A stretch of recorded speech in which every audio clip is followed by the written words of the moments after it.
Tonight on Nova, the battle for the America's Cup. The high seas are a flashpoint of research as an American team of designers struggles to solve the technological riddle of the 12-meter yacht and recapture one of sport's oldest trophies.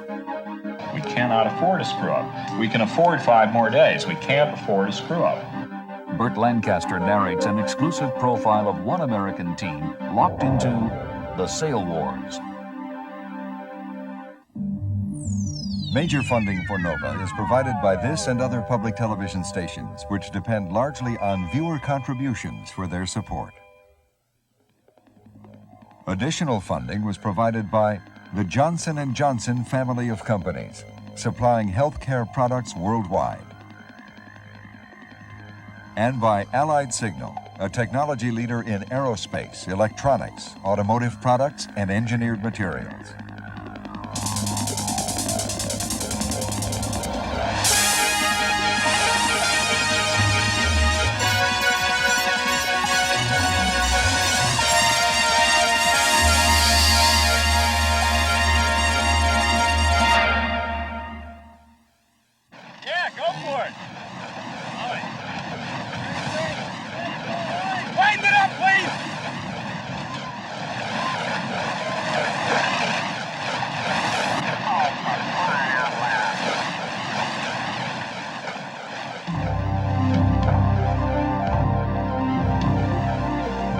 And as I speak to you, 2 12-meter yachts are rapidly approaching that line, and the one that is in front, the one that is closest to the finish line, bears the sail numbers KA6. They are, of course, the sails and the numbers of Australia 2, and they appear to have a comfortable lead at this late stage. In the most widely followed series of sailboat races of all time, a sleek white yacht from Western Australia rode the fickle winds off Newport, Rhode Island, to a place in history. It's going to be Australia 2. They are going to win it. Stand up, Australia. Stand up, Australia. And give these boys a cheer. We are looking for the smoke at any moment. They're about to do it. They're about to cross the line. They make a final move. There it goes. They've done it. Australia 2 has done it. They have won the America's Cup. They have done it. They have done it. We have history here today. The Australians have won the America's Cup. Dennis Conner and the boat Liberty have lost the America's Cup. Thus ended the longest winning streak in sports history. After 24 successful defenses spanning 132 years, an American yacht had lost. No one on the losing boat will ever forget that September afternoon. John Marshall. Going on to the last spinnaker run, when we had opened up a 40 or 50 second lead on the previous upwind leg, and we turned the mark and set the spinnaker, we knew that the Australians were going to be faster on the next leg. The feeling of not being able to do very much to prevent them passing was really a sickening kind of feeling in a sailboat race. The boat was deathly silent. There wasn't really anything to say. They had a better boat. They had a better boat because they decided that they would rest the entire program on a major step forward in technology. And the pervasive sense in America was that technology was a barren field, that there wasn't any important gain to be made, that 12 meters had already been optimized, and that the differences from one to the next would be very, very small. Australia 2's winged to keel revolutionized 12-meter sailboat design. It was a breakthrough that would have been impossible without the application of cutting-edge science. Australia's high-tech victory elevated the contest to much more than just a sailboat race. The Australian team had created something, an intellectual product, that was a brilliant step forward from what we had conceived could be done. And that's a very, very strong statement about where American technology had gotten to, and it was not a very good place. So we picked that up and said, okay, we've been challenged at a different level. We're going to have to look to our imaginations, conceive of some new ideas, really go to the excitement of a mental quest here.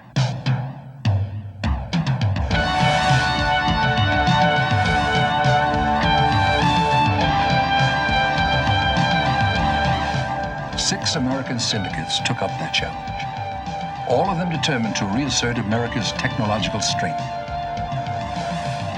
Each has spent between $5 and $15 million designing and building their own high-tech boats. In October 1986, they gathered in Fremantle, Western Australia, along with the best from the rest of the world.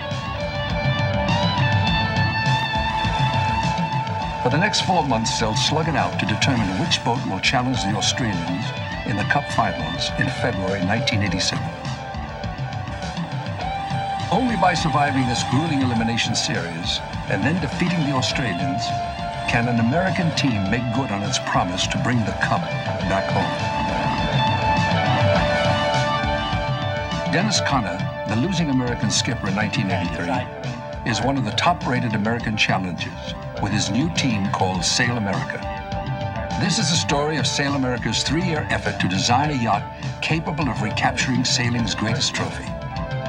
It's a behind-the-scenes look at a major 12-meter campaign, one that takes us to the highest levels of international sport and to the frontiers of science.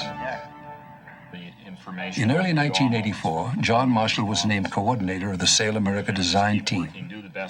His job was to organize and manage an American design effort that would be technologically second to none. Just very rough intuitively, it would look like.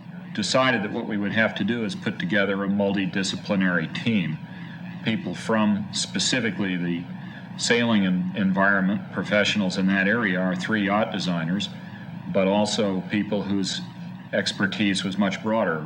Theoreticians from a university background, practicing aeronautical engineers, people involved with military development, people from the ship hydrodynamics background, so that what we would have would be the best in the country in a wide range of skills that all could be brought to bear on this particular problem. People think about it like, hey, we've had sailing ships for centuries. How come it isn't all worked out? And it isn't all worked out because it is such a difficult problem. We have to solve the aerospace problem of the forces on the sails. We have to solve the wave problem of this boat that's operating in the interface. And we still have to solve the frictional problem of the water against the hull. All of those problems are present at the same time. And it's by far the most difficult problem that I've seen in terms of ship hydrodynamics. The yachts used in the America's Cup are 12 meters, a number that refers not to length, but to an arcane formula called the International 12-meter rule. Key measurements, length, girth difference, freeboard, and sail area, are all variables in an equation the solution of which must equal 12 meters. This produces a boat about 65 feet long and weighing up to 60,000 pounds. It's pretty hard to get away from the influence of the rule and within the influence of the rule come up with something that's really significantly better than any other design. When you're trying to refine something to the upper limit, the difference between a very good boat and an extremely good boat is a pretty small margin. If someone just guesses in the wrong direction, it's pretty easy to have something that's bad. And the degrees of relative badness are much broader than the degrees of relative goodness.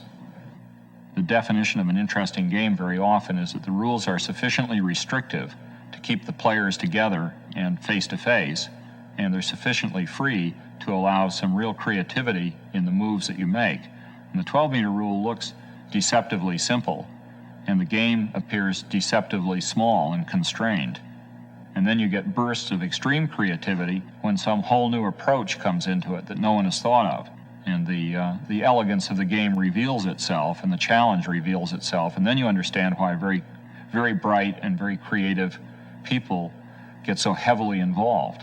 Really, there's nothing there. Ultimately, it's no more important than winning a game of chess.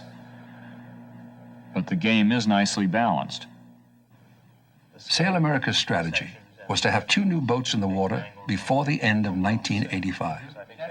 Then, if there was enough money and the need, a 3rd boat could be built in 1986. This schedule gave the team 18 months to come up with a winning design. When they started in 1984, this felt like more than enough time.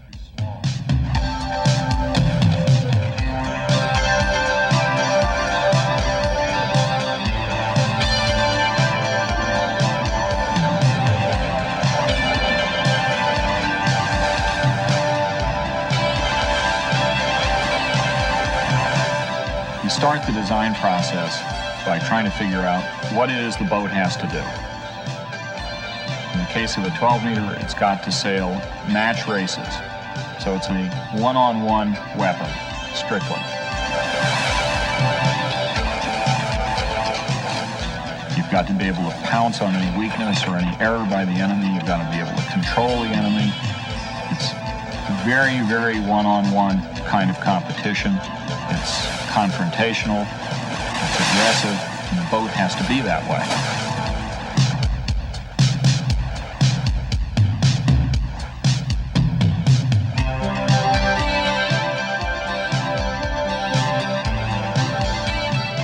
The ideal 12 would be fast, upwind and down. It would be very maneuverable, yet stable. And perhaps most importantly, it would be all of these in a wide range of wind and sea conditions. Unfortunately, due to the 12-meter rule and basic sailboat physics, it's extremely difficult to improve in one area without losing ground in another. For example, following the 12-meter rule, if you want more boat length, you must give up sail area. Long boats are potentially faster, and in heavy winds, you can afford to give up a certain amount of sail area or power. But in light winds, you're in big trouble without those extra square feet of sails. Simply put, a racing 12 can't be a boat for all seasons or locales. Australia, too, was the best boat for Newport in 1983. She would not be the best boat for Fremantle in 1987.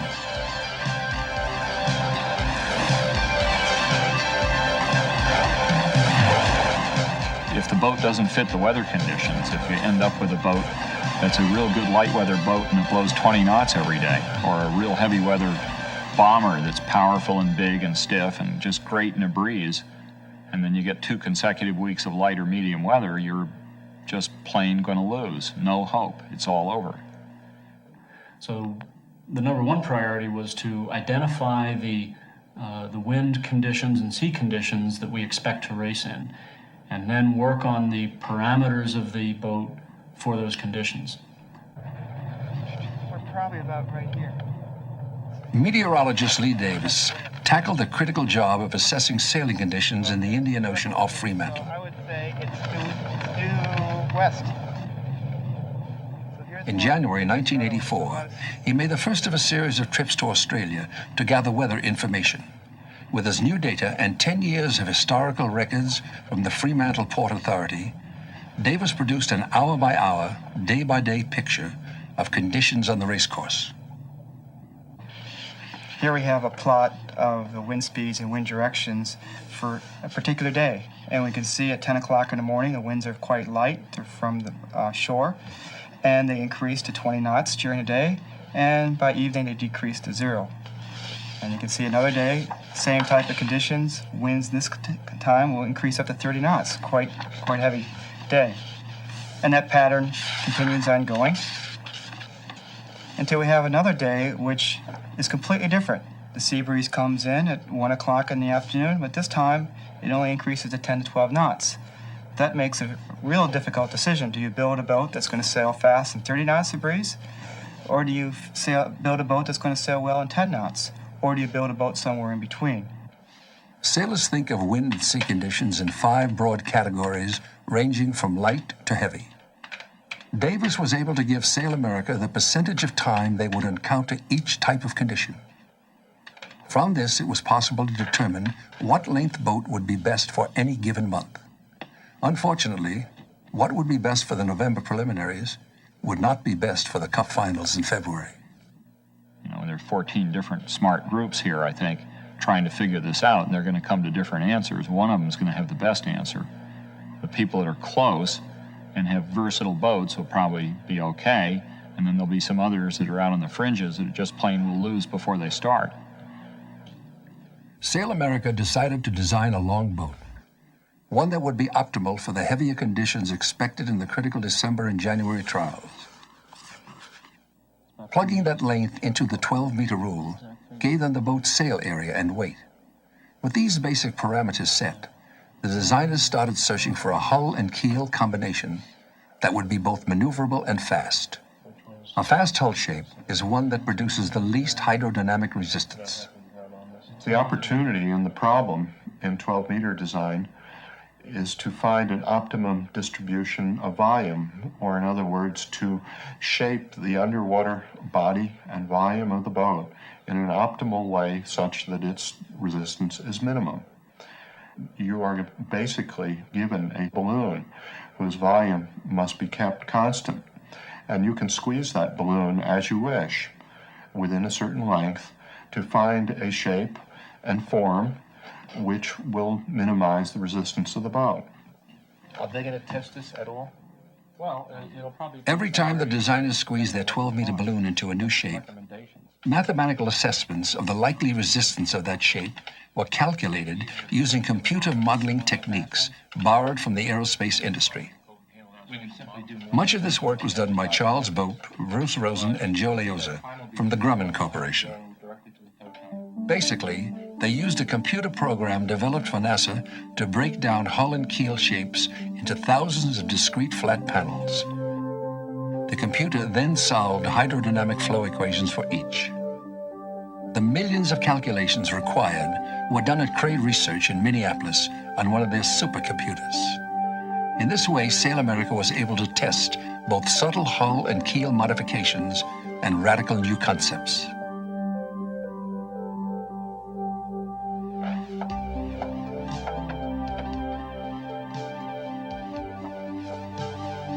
By late summer 1985, Sail America's first new boat was almost ready to hit the water. Reflecting Davis's heavy weather prediction, Stars and Stripes 85 was long, nearly 3 feet longer than a traditional 12. In terms of design, she was less a breakthrough than an evolutionary step forward from Australia 2. Like Australia 2, Stars and Stripes 85 had a winged keel. The advantages of this design had been confirmed early in the team's research. Sailboat keels have two basic functions. They provide stability by getting more weight down low, and, perhaps even more importantly, they produce lift. Lift is the force that counteracts a boat's tendency to be blown sideways by the wind. Winged keels do both especially well. Because they are upside down compared to traditional keels, they have more weight down low. This means increased stability. Their hydrodynamic shape, short and thin at the top, long and fat at the bottom, provides greater lift. But there's a price. The long bottom edge creates drag. Adding wings redirects the flow of water around the keel, reducing this drag. Anxious to find out just how good Stars and Stripes 85 was, Sail America began full-scale boat testing in Honolulu, Hawaii, using 2 vintage 83 yachts as trial horses. It was now October. Races in Australia were going to begin in less than a year. Boat test manager, Robert Hopkins. We have 22 guys on the water sailing the boats, side by side, just a couple boat lengths apart all day. And directly behind them, this boat here, the Betsy, our tender, follows. And it's collecting a stream of data off of each boat, which comes by telemetry radio. All of that is fed into this Microvax 2 digital computer here, which is a very small but very powerful computer, which handles all this stuff, munches the data, and gives us a summary report right after the test is completed, which tells us who won and by how much and how fast they were going, the stuff we need to know. Also, we can analyze each of these summary reports to see how we're doing in the broad picture, like how fast was one of our boats against another, How fast was it during the month of January with a particular keel on it compared to the month of February with another? To everyone's relief, Stars and Stripes 85 was fast. And skipper Dennis Connor quickly developed a fondness for this long boat, which his crew called the cruise liner.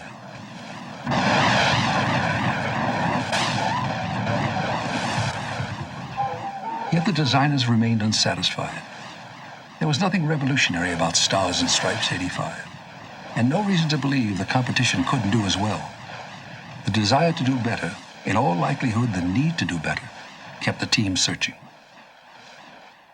And we saw some wild ideas. We saw twin keels side by side like that. We saw twin keels reversed, at the ends, bow and the stern of the boat.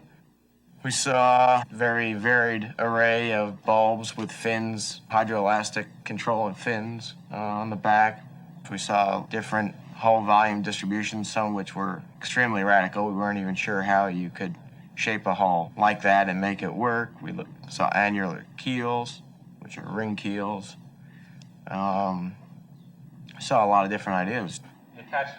That the Australian victory in 1983 was based on a technological breakthrough was something the Sail America design team couldn't forget. Technology item for 87 in the same sense that winglets were technology item in 83.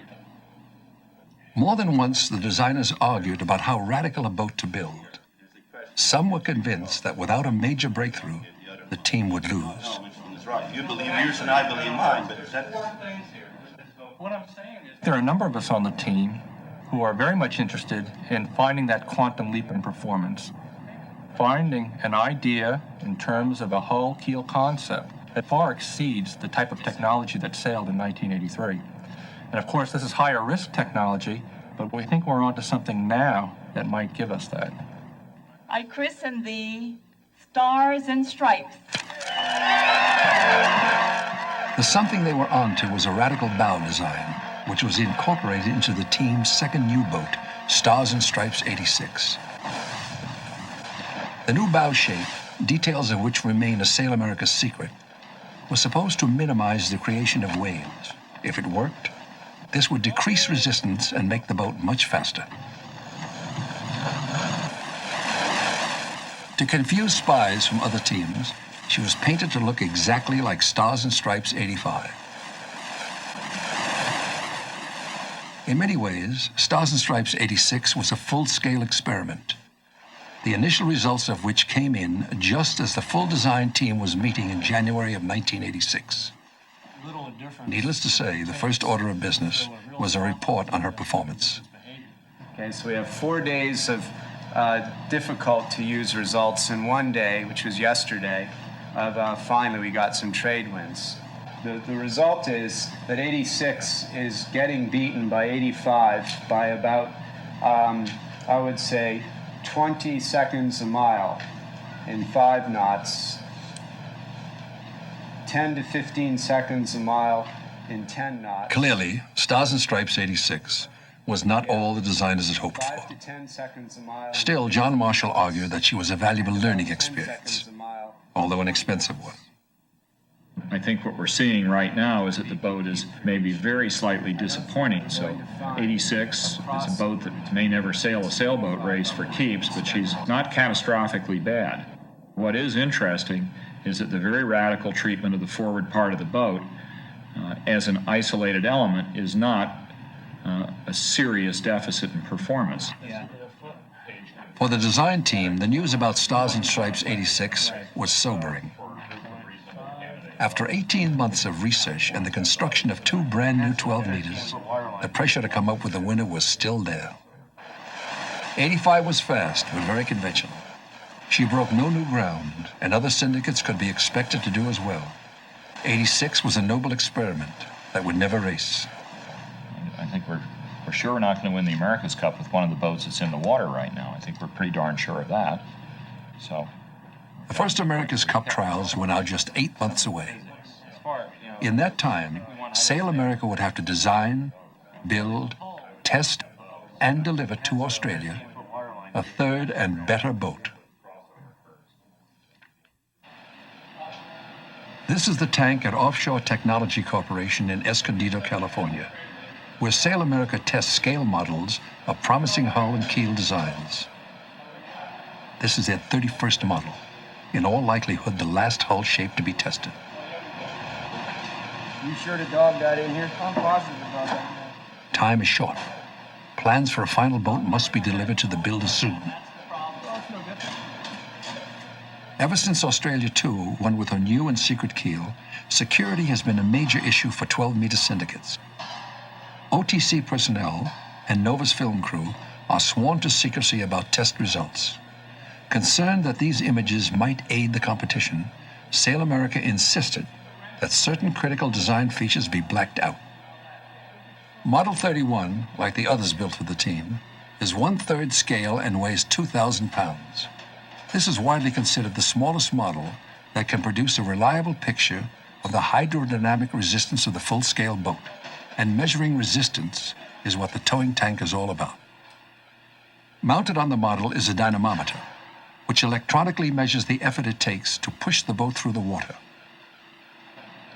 The dynamometer is connected to a computer, which uses this data to calculate the total drag produced by the boat.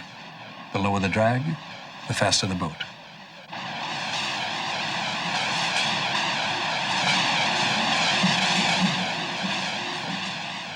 With time to build only one more boat, Sail America focused its efforts on reducing wave-making resistance, 50% of the total resistance on any boat.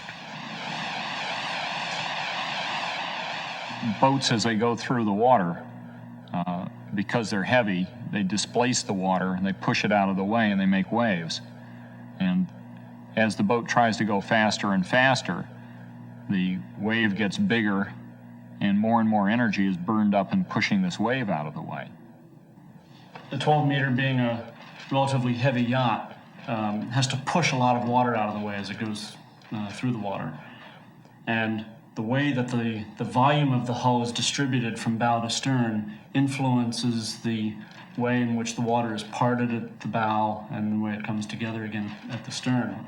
If the boat can, in one way or another, produce an easier waveform or a more spread out waveform, the boat will go, instead of 9.5 knots, it'll go 9.6 or 9.7. The easy way, of course, is to make the boat much lighter, like a catamaran, because a lighter boat makes much smaller waves. But unfortunately, catch-22, the 12-meter rule gives you a minimum weight for each length. You can't make it lighter, or you have to pay a huge penalty, and the penalty is far more than you could possibly make up for in extra speed. So the easy way out is precluded, and all of the subtleties go into making this rather heavy mass go through the water. It's not an elegant sort of a problem in a way, because why would you want to have a heavy mass go through the water? But that's the problem that's set in front of you, and you keep pushing that rock up the hill. So how will Model 31 get the rock up the hill? Designer Britain Chance. At a simplistic level, one thing that we're interested in doing is making the waves produced by the hull, by the bow and stern of the hull, as far apart as possible. And one method of doing that is to put more volume forward near the bow end of the boat and more volume aft. And what that does is it causes that volume which you have moved forward to spread the waves further apart, and that allows the boat to have a higher top speed. Determining how much volume to move forward and aft is all done on computers. We try to mathematically describe little bits of volume, and you just keep redistributing these little bits of volume until you find the point at which the resistance is actually minimized. And this is all done by a mathematical concept through an optimization procedure that can only be done on a computer. Now this, because it's a mathematical concept, may or may not be producible as a yacht. So I have to take my result, pass it on to the yacht designer, and he has to tell me whether he can do this or not.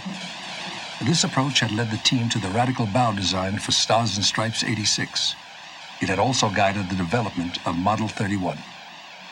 There's a great deal at stake on this model. This probably will be our last model test and the one on which we'll base our final boat. We have about a month before we must actually commit to the construction of the boat, and people are understandably reluctant to proceed with the building of a boat unless it has been tested.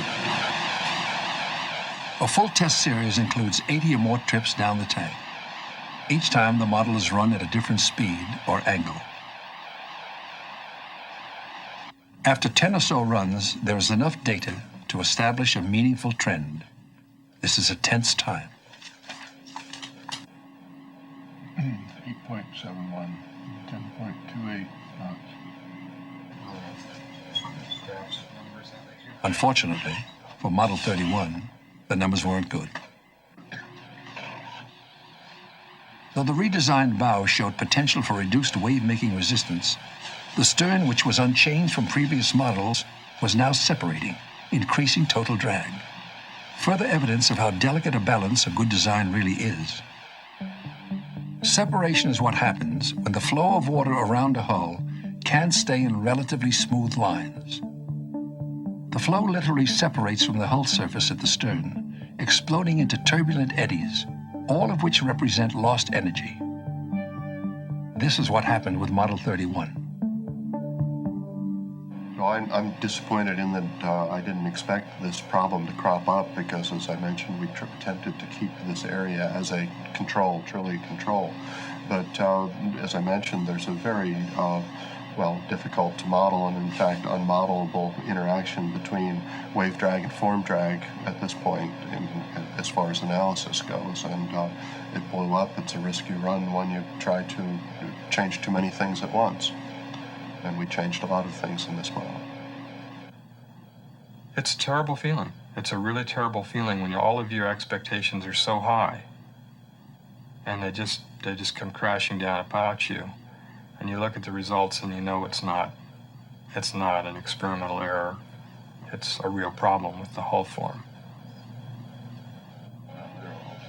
In that case, it was obviously separating. We knew it was separating.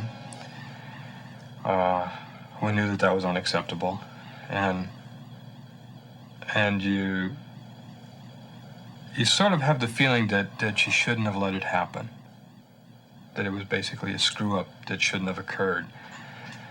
And that was one of the reasons why I was so adamant about going on and fixing it, because I was certain we could fix it. Now, we've lost a week in our schedule because the last model didn't test as well. I can go one more week, but I want to see something that these guys feel, so we have a consensus, or a majority at least, from a naval architectural point of view, gives us the least chance for a screw-up. We cannot afford a screw-up. We can afford 5 more days. We can't afford a screw-up. The area that I thought was causing the problem, separation-wise, was primarily through here. You could physically see it when the boat was keeled. Depending on what we have for inside ballast, we can ooch the keel a little bit further. Yeah. Page comparisons. We've got something that looks very promising for a final boat. The concept work looks sound. The analytic predictions look very good. And out of the tank test data, which needs a lot more work, a lot more refining and sorting through to find what we're looking for in it, there's a thread of something that looks very, very good. And overlaying that, without any doubt, there's a defect, a killer defect. The boat, as it stands right now, couldn't win. But someplace in there is the essence of a boat that could be a great winner. And I think the task now, what the guys have to do, is see whether they can save the essential brilliance in the design and not throw it out, and at the same time eliminate this flow separation that's obviously taking place and is adding drag that's just plain unacceptable. And we don't have very much more time to do that in. We've got probably a couple of weeks maximum of analysis to solve the problem. We've got to test it, because we wouldn't conceivably build a boat, which implies committing an additional $600,000 probably, unless we know that we've made some progress from here at cleaning this design up. It's a tough problem, and we're down to the last available few weeks in order to meet a timeline and have the boat adequately prepared and tuned and race ready when we have to race. It's a nice problem.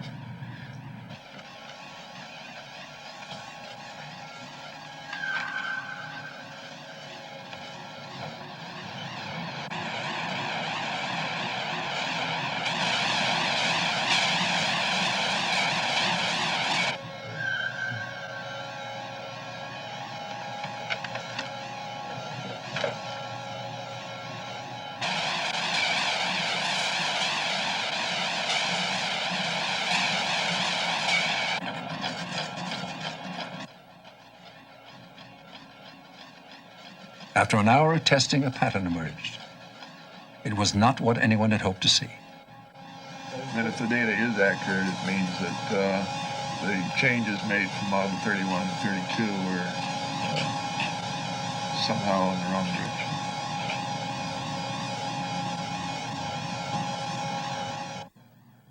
I guess there are times when you wonder how much is science and how much is art. And I guess I can live with the idea that there's still an awful lot of art involved. What's scary is the fact that it might just be plain dumb luck. Nights like this one are tough on designers and technicians. At this point, they can only hope it's a flaw in the test and not in their design. In one form or another, designers have tank-tested yachts for over 50 years.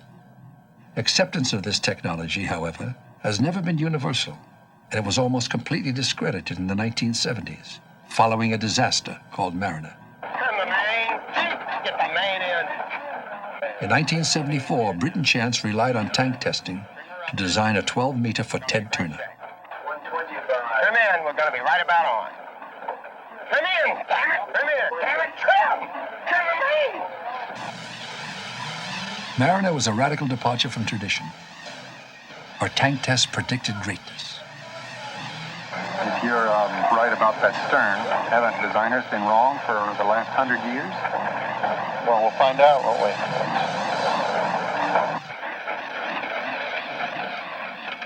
What the world found out was that Mariner was a dog.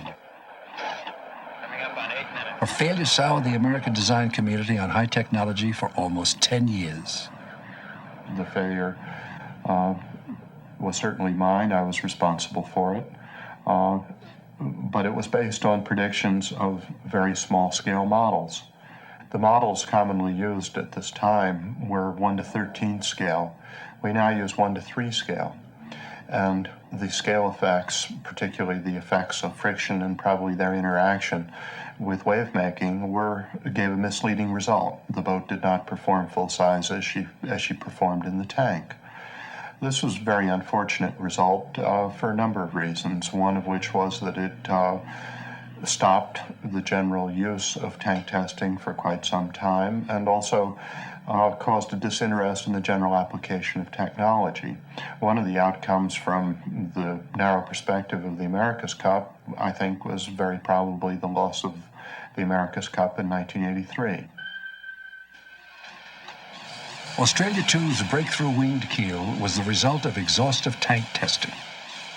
In her wake, doubts about the value of the tank have largely evaporated. This point's very close. On this February night, however, Sail America's designers stubbornly refused to accept the test results. Despite the numbers, they continued to believe in their design. It took most of the night, but in the end, their faith was vindicated. It is filtered, so that accounts for it. What does?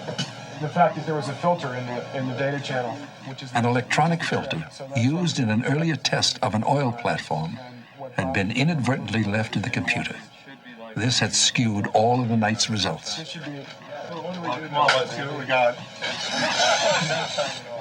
The corrected numbers were even better than the original projections. They had solved the separation problem. They believed the killer defect was no more.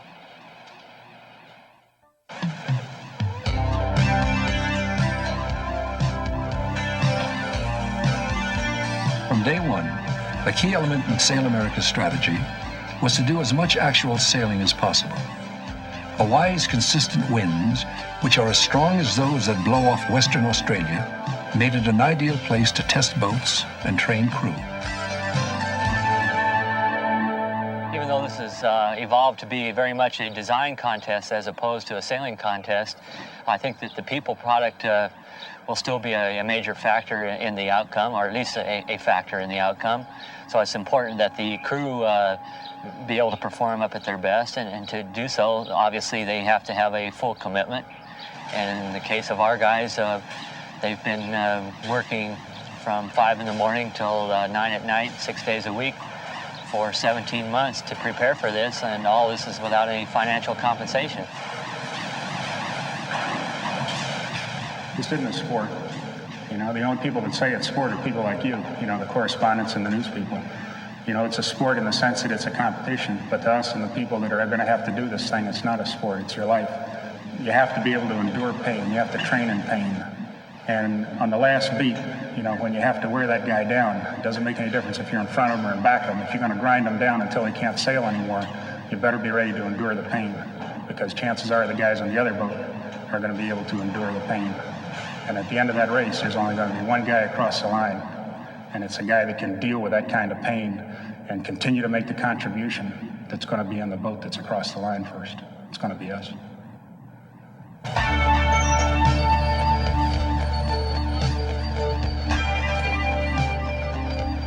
It's not only in the weight room or out sailing that the crew is expected to work hard. They're responsible for keeping the boats and gear tuned and race ready. And even with over 40 sailors and support personnel in Honolulu, the workday often extends well into the night.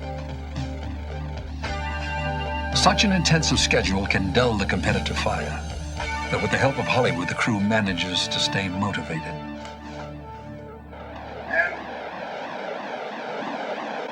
All this stuff you've heard about America not wanting to fight, wanting to stay out of the war, is a lot of horse dung.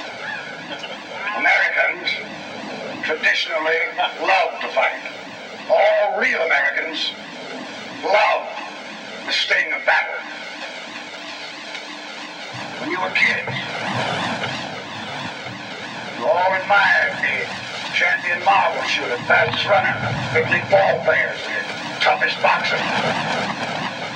Americans love a winner and will not tolerate a loser. Americans play to win all the time. Oh, God, I actually pity those poor bastards we're going up against. By God, I do. We're not just going to shoot the bastard. We're going to cut out their living guts and use them to grease the treads of our tanks. We're going to murder those lousy hunt bastards by the bushel.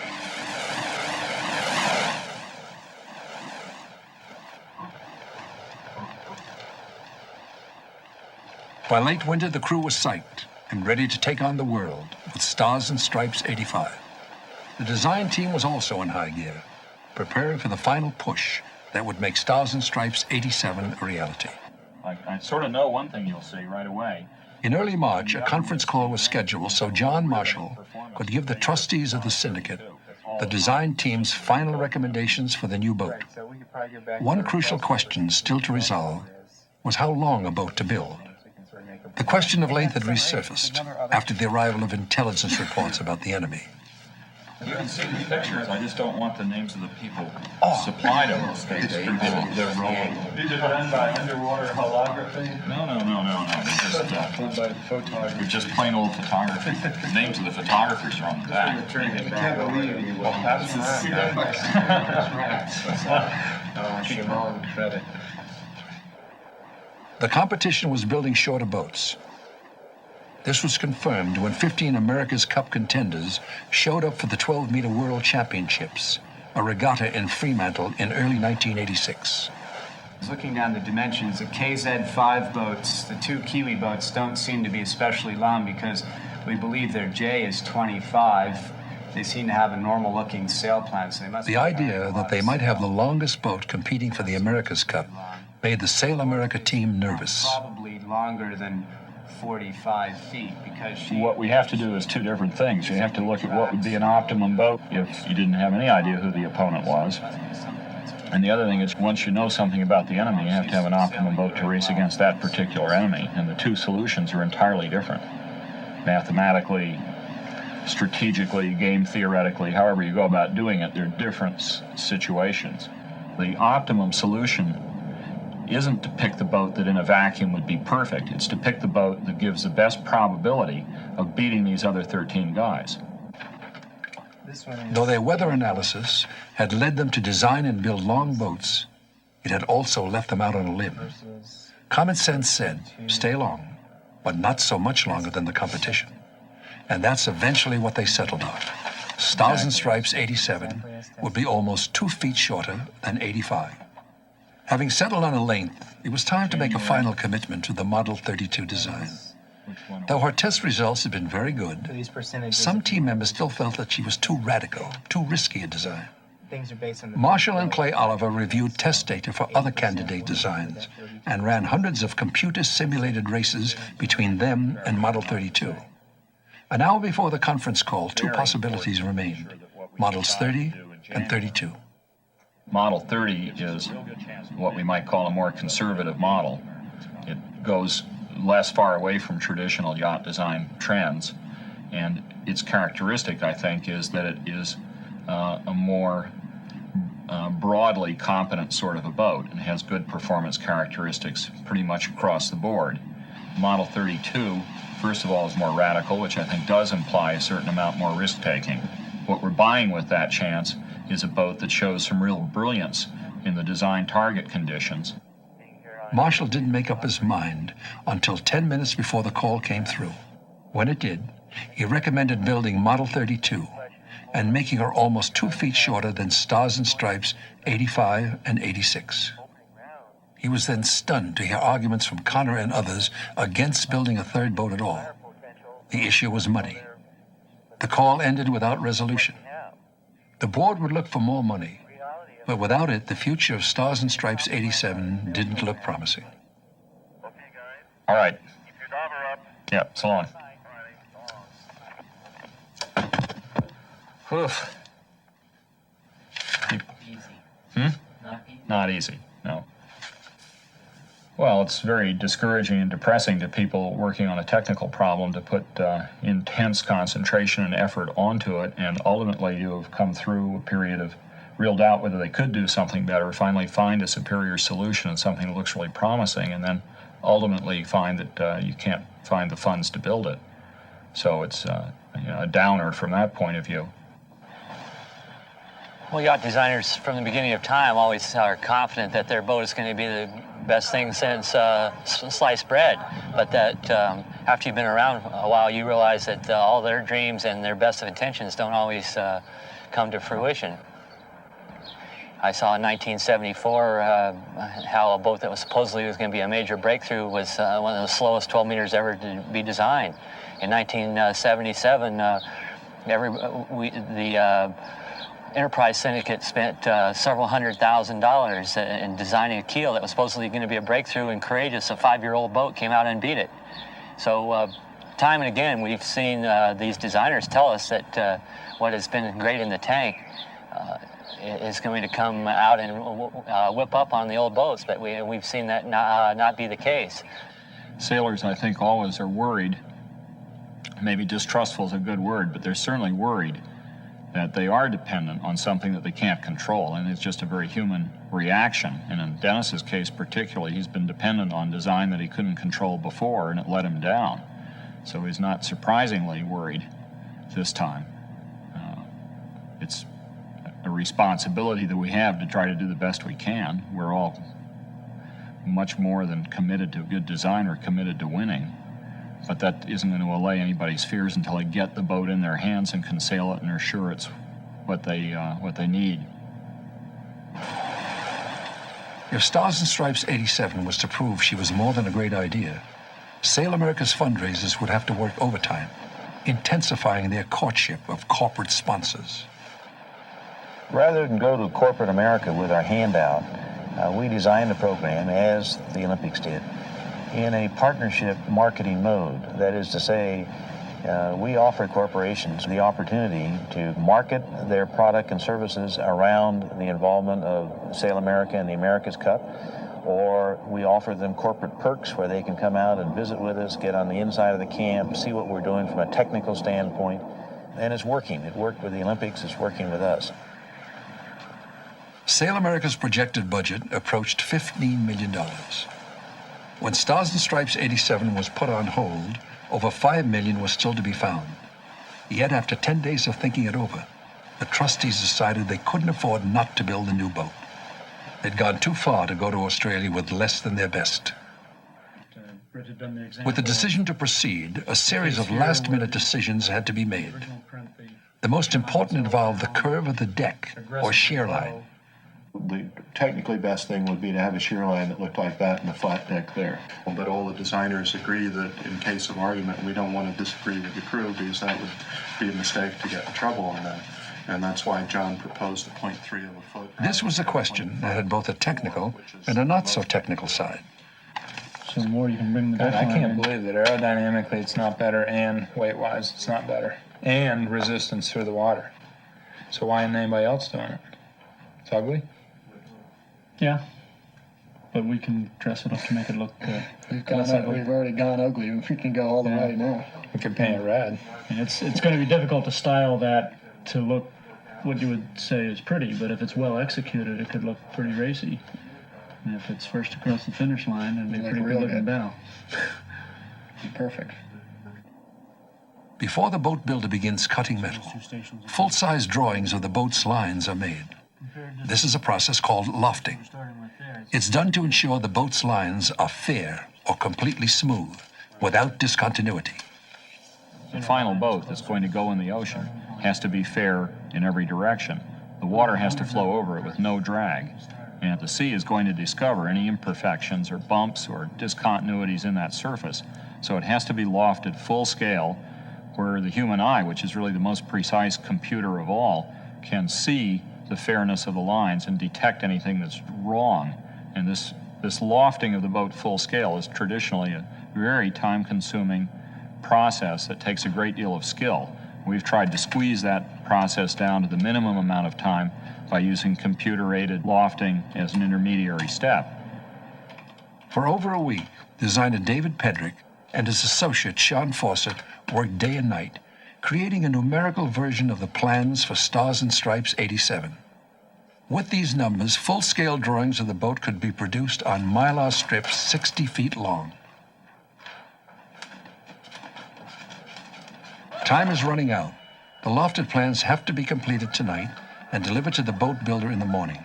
If they are not, the boat may not be completed before the team departs for Australia. Well, it's early by most standards. It's 12:30 in the evening, and see, last time I was in bed was Saturday afternoon, and it's now Monday night. No, it's Tuesday night. So I guess it was Sunday afternoon. Never decide what sort of boat they want until the last minute, and then you have 12 days to get a boat properly designed, and normally it should take about 3 weeks. It's a little unnerving, but you gotta do what you gotta do.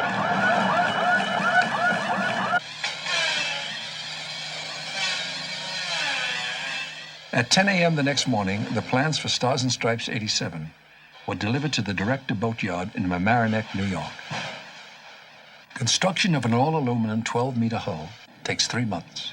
The process begins with fabrication of the skeleton, which is made up of thousands of precisely cut individual pieces of aluminum that are checked against the full-size plans and then welded together to standards set by Lloyd's of London.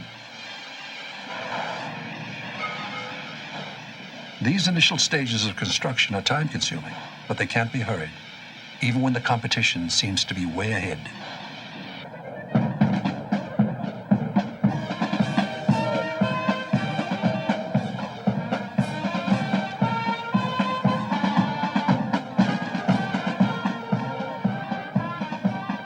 On May 16th, the New York Yacht Club christened its third new boat. The party was crashed by the Chicago Yacht Club's new boat, Heart of America, which had been launched the day before. I christen thee America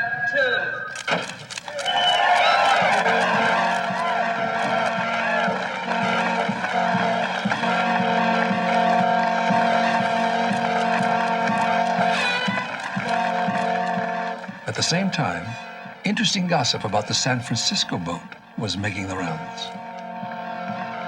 Well, we've got a pretty good indication now that the San Francisco group is experimenting with, or will be experimenting with, a forward rudder. And we already know from our own experimentation that you can't steer a 12-meter with only a forward rudder. And in fact, optimally, you're going to end up using an aft rudder for steering. So the question is, what's the forward rudder for? Well, most likely it's really going to be a volume-carrying pod that would possibly form a wave that would cancel the primary wave of the boat and reduce the total wave drag. that might be fairly threatening, and I think we're going to have to do something about it in terms of exploring, first of all, does it really make the boat go faster? And secondly, really tracking down the rules interpretation with the International Yacht Racing Union. The fear in your mind is that maybe somebody developed something that we didn't think of and didn't test or didn't try, didn't consider, and maybe they have something that is radically faster than anybody else and is going to blow everybody out of the water, make you look bad. Who knows who's going to be the one who comes up with something that no one else thought of. While the designers worried, the boat they counted on to put their worries to rest was beginning to take shape. By the end of May, Stars and Stripes 87 was up off the floor. The framing was complete, and quarter-inch aluminum plates were being cut, bent, and welded into place. Though everyone hoped construction could be completed ahead of schedule to allow the crew more time to sailor in Hawaii, the boatyard was already pushing hard just to finish on time. As hull construction continued in New York, work on a keel began in Los Angeles. The keel is cast in a giant sand mold using molten lead. When finished, it'll weigh nearly 45,000 pounds, nearly 3 times the weight of the rest of the boat. Keelco will make keels for almost all of the American syndicates. They've developed a secret lead alloy that's heavier and stronger than any other in the world. We used to have a metallurgist that worked for us that came from South America, and he brought up a book with him from South America that was written by the Nazis back in '38. And the Nazis and currently the Germans now are doing some excellent work in lead metallurgy. And with this, we've been able to achieve this extremely high strength. Besides having the best lead alloy, Huseman treats his 12-meter keels with almost religious care. Bringing the cup back home has become, for Don Huseman, almost a personal mission. On these keels now, my goal is to get the American Cup back. As a keel maker, my goal is to make the winning American Cup keel, not the losing. Our dedication to this is 100%, that anything it requires, we will do. And when we started seeing the Australian commercials that say, if you don't know where Australia is, that's where the cup's at, my youngest son used to, jokingly say, I'm so ashamed of my father, but it bothers me. It really bothers me. I don't think as much as Dennis, but I want that cup back. Pouring lead in such large quantities is an art. It's also difficult and dangerous. Lead shrinks as it cools. Keeping the surface molten for the 20 or more hours it takes for the bottom to cool means more lead can be added as it shrinks. Any impurities will weaken the keel. Enough will make it useless. With 45,000 pounds of lead, there's the constant possibility that the mold will leak and break apart. And finally, some of Huseman's secret ingredients are explosive.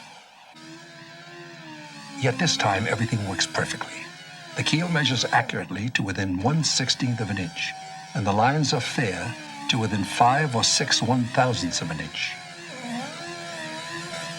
With a new hull and keel seemingly under control, there was now time to panic about sails. I'm basically discouraged about the sail testing program at the moment. We've put enormous emphasis on the boat design. I think that's made us very vulnerable to being complacent in the sense that sails aren't getting the attention they got in '80 when we felt sails would be the breakthrough, '83 when we worked very, very hard on our sails. Sails are the power of a sailboat. That's the motor, and you can't disregard it. We're just starting serious sail testing. We know that if we don't have excellent sails, we'll be giving away increments of speed that are as big as the things we've been talking about. We talk about 4 or 5 seconds a mile. It's possible, easily possible, to lose 4 or 5 seconds a mile with inferior sails. A sail shape is determined by how 2-dimensional pieces of fabric are sewn together. How that fabric is cut and seamed determines how good a 3-dimensional airfoil is created. Getting those curves right used to be an art form. Today, computers have begun to turn the process into a science. Danish engineer Michael Rickelson creates computer programs to help sail designers refine their ideas. He describes how one stage in the process works. Having created an idea in my mind of what sail I want to see, I can use our computer to generate that sail, and I input my numbers. I may have sort of a database of sails I already built, and I call one of those up, get it up on the screen, and I sort of look at it from different angles. I can rotate it, zoom in on critical areas, and get a feel for what is it. Then I go back, change some of the numbers, I call it up on the screen again, and get to know the sail that I'm going to build. One of Rickelson's programs models how the sail will respond to specific wind speeds and directions. The resulting pressure gradients across each sail are represented by colored bars. From this, the designers know if the side force on their sails will overbalance the lifting force of the keel. Also, it's possible to see how the two sails are interacting and if they are interfering with each other. We've gotten a pretty good feeling for what shapes work, what shapes are fast, what don't work, what works in rough water, what works in smooth water. The big consideration for us now is how to get that shape to stay that shape over a period of time. It doesn't help to come up with a real fast sail that changes shape the second time you put it up. Computers are helping here as well by predicting the stress and strain on the sailcloth and indicating how and where stretching is likely to occur. The sail designers can then choose the right fabric, Kevlar, Mylar, Dacron, or combinations of the three, design the best layout for the pieces of fabric, and then sew seams and reinforcing that will help the sail hold its shape. And we feel that if we can slowly but surely come up with a sail that we think is a fast shape, that will last through a very wide range of wind strengths and a very wide range of conditions, that we have a leg up on being faster than our competitors. So if you believe that that's true, then you also must believe that if you don't do this analytically through computer programs and stress and strain analysis, there's a very good chance of missing on something. Sail making and testing is a long process, one that will go on even after the trials have begun. In fact, Sail America will have its own mini sail loft in Australia that will be nipping and tucking through the nights between races, refining sails in the hopes of shaving a few more seconds off Stars and Stripes' time around the course. By June 13th, Stars and Stripes 87 was looking more and more like a real boat.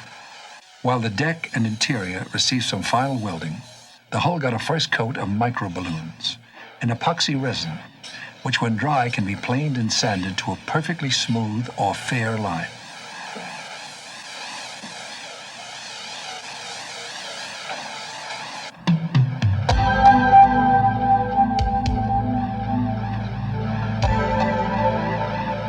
On June 27th, 5 a.m., the finished boat began a 2-week journey from Mamaroneck, New York to Honolulu, Hawaii.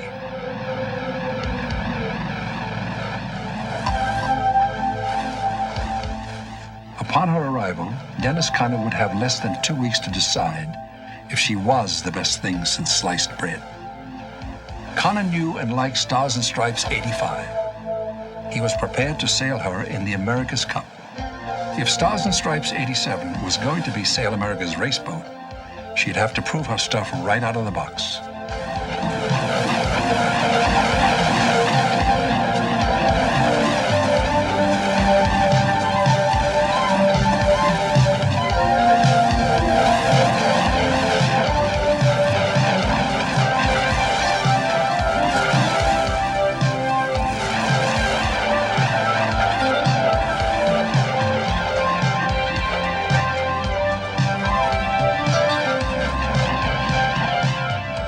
Looks like a good boat. She seems to be working out just as our design team forecast, which is encouraging.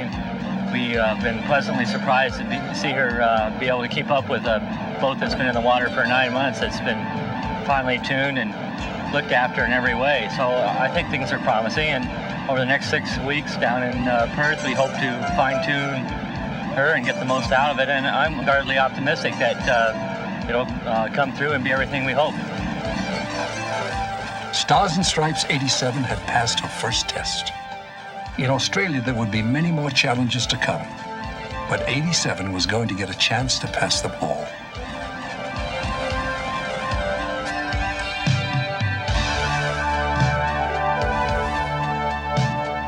It's so hard to say at this stage whether this is a great boat. We all have the feeling that she's living up to the promise that we'd seen in the early design stages and the preliminary testing of the concept. Our big question mark now is, where is the rest of the world? How far have they come? These people are very, very capable. They're people I respect a lot, people we're competing with in the design environment. And if there's some hesitation, it's simply out of respect for everybody else in the world. This is going to have an absolute reading. It's either going to be faster or it's not. We're going to know without any question whether we've succeeded. Better, perhaps, than scientists in most cases ever do know how good their creation is. That's very, very exciting, and it's very strong. It's not something that lets you sleep easily at night every night.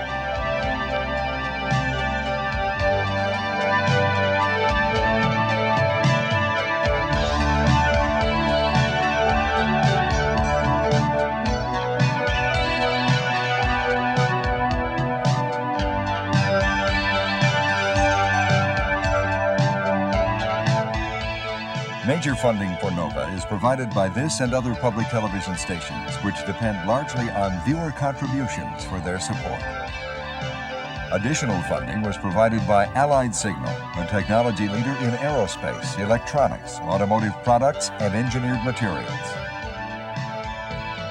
And by the Johnson & Johnson family of companies, supplying healthcare products worldwide.